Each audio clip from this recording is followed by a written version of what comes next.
जनराही news channel. मैं हूं यूसुफ खान और आप देख रहे हैं जनराही न्यूज़ चैनल। हमारे चैनल को सब्सक्राइब करें। देखो, हर आदमी जीतने के लिए इलेक्शन लड़ता है और हम भी जीतने के लिए इलेक्शन लड़ रहे हैं। हमारा जो चारों का पैनल है बहुत ही मजबूत पैनल है। चारों सिटिंग नगर सेवक है, चाहे वो इब्राहिम राउत साहब हो जो 15 साल से नगर सेवक हैं, चाहे वो रेहान भाई हो जो 9 साल से नगर सेवक हो, चाहे वो शालम भाई हो 9 साल से नगर सेवक, या मैं 25 साल से नगर सेवक हूँ।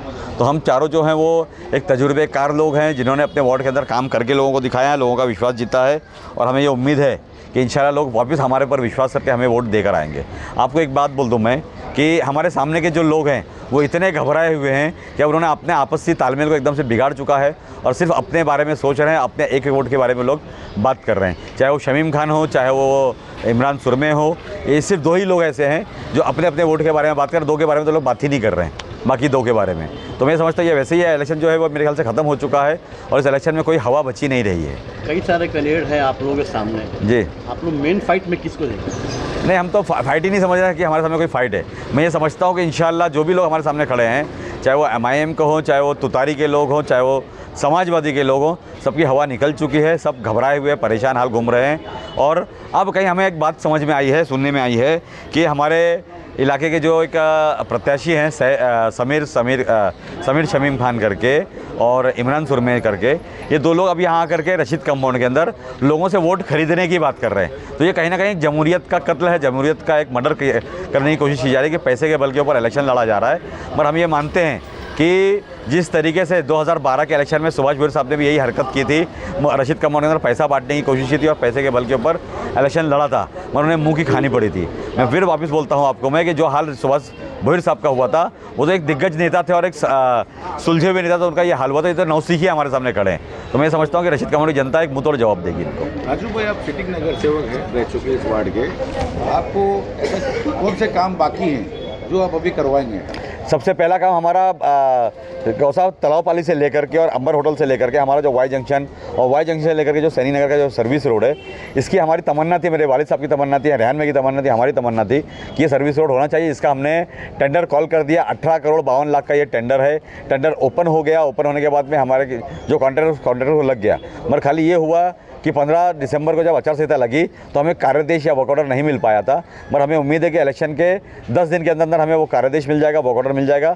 तो हम उस रोड को, जिसकी वजह से बॉटलनेक होता है और बहुत सारे ट्रैफिक के मसले खड़े हो जाते हैं, इसको हम कौसा तलावपाली से लेकर के वाई जंक्शन एकदम 100% जीरो कर देंगे। कारपोरेशन का चुनाव है, बराबर है, नाले गटर पानी का चुनाव है जी। आप इसको इलाके तक महदूद रखते हैं या पूरे मुमरा शहर की जो बेसिक कम्युनिटीज़ हैं, हाँ, जो सुविधाएं मुमरा वासियों को मिलनी चाहिए जो 15 वर्षों में नहीं मिली, जी, एजुकेशन, हेल्थ, क्या लगता है आपको हमारे विधायक जितेंद्र अवार्ड ने क्या काम किया है इसमें? पहली बात तो मैं आपको पहले आपके सवाल का जवाब दे दूं कि हम अपने आप को कभी महदूद नहीं समझते हैं। हम ये समझते हैं कि पूरा मुमरा जो है वो हमारे लिए हमारा प्लेग्राउंड है। हम कहीं भी जाके खेल सकते हैं और हमने खेला है। आप जाके देख सकते हैं किस तरीके से हमने किस्मत कॉलोनी का रोड को बनाया। नदीम लारी साहब ने मेरे को वहाँ पे कवर भी किया था। एक ऐसा रोड था जिसके एक तरफ स्कूल थी अब्दुल्ला पटेल की और एक तरफ सिटी लाइट का बाउंड्री थी। उसको तोड़ करके उस रोड को हमने 30 फीट का कर दिया, तकरीबन 10 मीटर का कर दिया।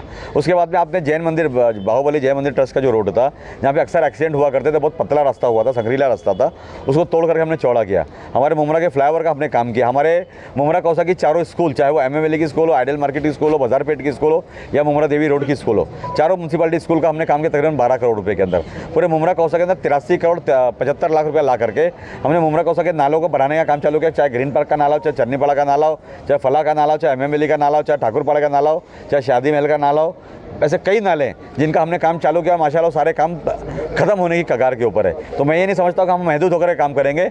जहाँ जहाँ भी लोगों की तकलीफ होगी, हमारी जो पूरी टीम है, टीम नजीब मुल्ला, वो मिल करके और साथ में रह करके काम करने की कोशिश करेगी और तमाम कामों को हम अंजाम देंगे। रही बात आपने ये दूसरा जो सवाल हमसे किया है कि हमारे सामने शमीम खान साहब खड़े हैं, मैं समझता हूँ कि पूरे मुमरा कौसा को मालूम है कि उनके नाम से पूरे मुमरा कौसा में क्या लोगों को मालूम है। एक वो शख्स है जिसने हमारे पूरे मुमरा कौसा को टोरेंट की तरफ ढकेला और उसके जो बड़े अब्बा हैं, वो दोनों लोगों ने मिल करके इस मुमरा कौसा के अंदर एक बड़ा अजाब हमारे मुमरा कौसा के लोगों पर लाया है टोरेंट की शक्ल के अंदर, जिसका हम मुंह तोड़ जवाब देंगे। और इंशाल्लाह हमने उसके ऊपर स्कीम लाई है सब्सिडी की। हमारी बात हुई हमारे फाइनेंस मिनिस्टर और हमारे इस सूबे के deputy chief minister Ajit Pawar साहब से, और हमें ये उम्मीद है कि इंशाल्लाह हम मुमरा कौसा के लिए सब्सिडी लेकर के आएंगे। रेहान भाई, आप क्या बताएंगे पैनल नंबर 33 से आप बोलते रहो पैनल नंबर 33 क्या चुनाव लड़ रहे हैं घड़ी के ऊपर, क्या बताएंगे, क्या क्या मुद्दे हैं आपके? अल्हम्दुलिल्लाह देखिए, हमने 9 साल से मैंने ये सारे मुद्दों पे जो भी एक कॉरपोरेशन के अंदर मुद्दे हैं, जैसा कि वाटर, गटर, मीटर और बाज़ वक्त जो भी चीज़ें मेरे सामने आई, मैंने उसके ऊपर काम किया। और इंशाअल्लाह जो भी लोगों की तकलीफ़ जिस भी शोबे में रहेगी, आगे चल के अल्लाह ने चाहा तो उसको हल करने की पूरी कोशिश करेंगे। 24/7 हमने यहाँ पर काम किया। राजू भाई ने तो एक ज़माने से यहाँ पर काम किया है और हम लोग हमारी आवाम से, हमारे वोटर से, हमारे लोगों से हमेशा कनेक्टेड रहे। आज जो लोग वार्ड में इलेक्शन लड़ने आ रहे हैं, आप सारे दानिश्वर और हमारे जितने भी सहाफ़ी हजरात हैं, आप ये एक सवाल उनसे भी पूछे कि प्रैक्टिकली उनका यहाँ पर क्या कंट्रीब्यूशन था। जितने भी लोग हैं आज जो यहाँ पर लड़ने आ रहे, मैं पूरे पेट्रोल पंप से लेके देवरीपाड़ा की बात कर रहा हूँ, आगे चल के मैं भोलेनाथ नगर की बात कर रहा हूँ। जितने भी कंटेस्टेंट्स हैं यहाँ पर जो लड़ने आ रहे हैं, उनका क्या कंट्रीब्यूशन रहा, क्या उन्होंने काम किया, मैं समझता हूँ एक गटर का ढक्कन भी वो नहीं डाल पाए। तो ये इससे बहुत बड़ा मैटर करता है। लोगों को ये मालूम होना चाहिए कि हमारे साथ में कौन कनेक्टेड है, इतने सालों से लोगों के साथ में कौन कनेक्टेड रहा, लोगों के बीच में, लोगों के पड़ोस में कौन रहा। जाहिर सी बात है, अगर कुछ काम कराना है लोगों का तो रशीद कंपाउंड के बाहर तो नहीं जाएंगे। ये एक परसेप्शन बन जाता है और इंशाअल्लाह हम लोग यहीं के मुकामी लोग हैं और हम लोग हमेशा 24/7 लोगों की खिदमत से जुड़े हैं। अल्लाह ने चाहा तो जो भी कई काम रहेंगे इंशाअल्लाह लोगों के, अल्लाह ने चाहा तो आगे बढ़ चढ़ कर उस काम को अंजाम देंगे।